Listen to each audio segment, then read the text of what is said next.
On va se gêner.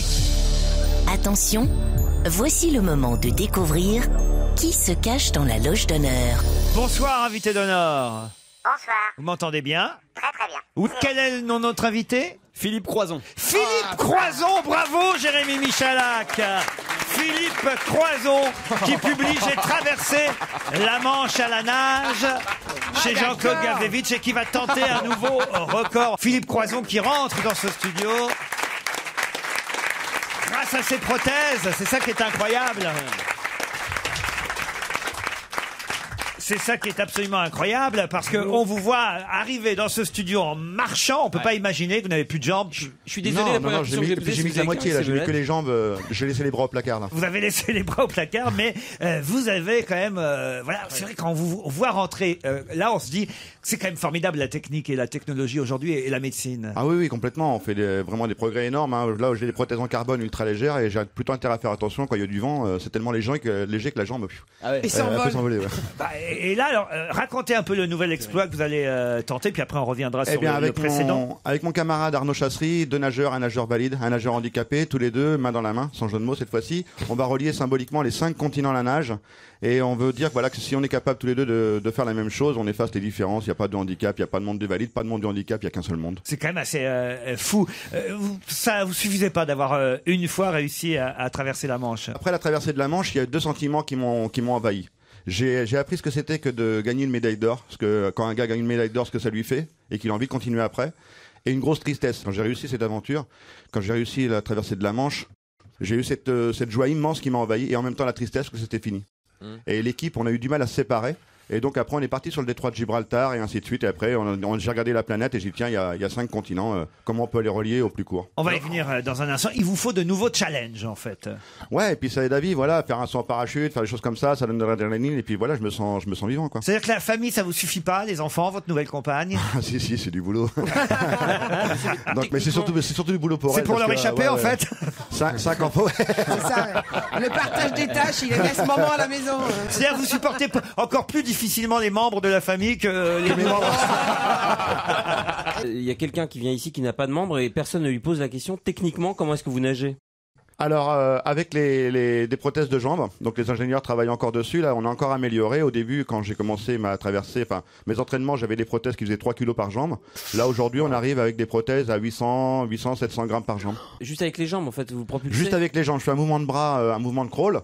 Et avec le dos et les fessiers, j'avance quoi. J'avance à une vitesse raisonnable de 2,5 km/h. Ouais, pas mal, dis donc. Alors qu'un nageur valide va nager à 3,5 quoi. Vous entraînez toute la semaine à l'école de plongée de Saint-Mandrier, c'est où ça? Alors c'est près de Toulon. Ouais. Donc on a été là-bas pour s'entraîner avec eux. Et avec des militaires nageurs de combat, c'est ça? Voilà, exactement, ouais. Donc il y en a qui sont venus avec nous nager. On avait un petit entraînement de 2 heures la première journée. Au bout d'une demi-heure, il y en a 2 qui ont abandonné et puis d'autres qui ont suivi, mais c'était super sympa. Alors là, vous allez devoir éviter les requins entre l'Égypte et la Jordanie. Je lis un peu tout ça. C'est assez amusant. C'est pour nous faire peur un peu. Hein. Tenir 3 heures dans une eau à 0 degré entre l'Alaska et la Russie.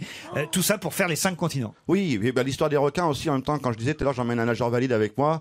C'est si je fais bouffer la jambe, c'est... Non, mais le requin, quand il va arriver, il va voir un mec qui a moitié bouffé, l'autre qui est complet. J'espère qu'il va bouffer ce complet. Voilà, c'est ça. Il y a un humoriste qui a fait un dessin. Il y avait un requin qui arrivait en dessous, toute gueule ouverte, et avec une bulle, et le requin, il regarde nager, il dit oh putain, là, c'est vraiment la crise. Et le danger, c'est quoi? L'hypothermie? Pourquoi l'hypothermie? Le froid, entre 0 et 3 degrés, là. Ah oui, d'accord. L'hypothermie. Ah, mais tu peux pas Le détroit de Bering, l'hypothermie, mais pourquoi l'hypothermie? Avec un damar. Vous avez pas des maillots de bain en laine? Pourquoi l'hypothermie? Vous allez dans une mer à 0 degré. Pourquoi l'hypothermie? À cause du froid. Il nage pas à poil quand même. J'imagine que vous avez des combinaisons. Mais quand même, enfin. Qui nage pas à poil. Même si t'as une combinaison, moi j'ai vu ma combinaison l'autre jour, toute la dentelle était froissée. Quand vous voyez ces exploits-là, Olivier de Kersauzon, vous êtes ridicule avec votre bateau en fait. Ouais, enfin, toi, t'es ridicule sans bateau. Et votre nouvelle femme, elle vous accompagne dans tous ces challenges, elle vous encourage? Partout, c'est ce qui est écrit dans le bouquin. J'ai traversé la Manche à la nage. Sans histoire d'amour, il n'y a pas de traversée de la Manche.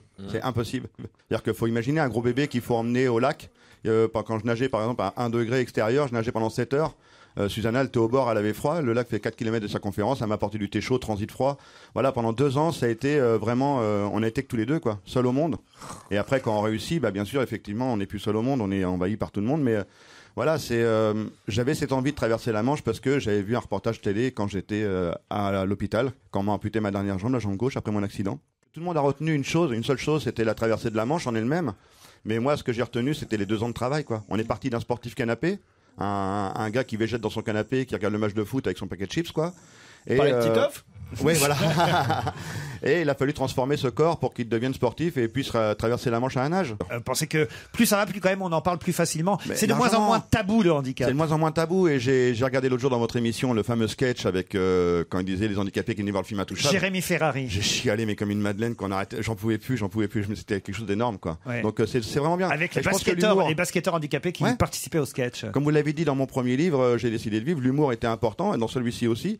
Et l'humour aide à vivre et surtout à faire passer beaucoup de messages plus que la haine, quoi. Bon, on vous remercie en tout cas d'avoir accepté cette nouvelle invitation, Philippe Croizon, et on vous encourage. Évidemment, ce sera quand? Rappelez-nous le moment où on suivra vos exploits. Alors, décollage le 6 mai, le temps de faire un petit peu d'être sur le terrain. Donc, début mai, vers le 10-15 mai, on va faire la première traversée. Et après, mai, juin, juillet et août, on termine à Bering.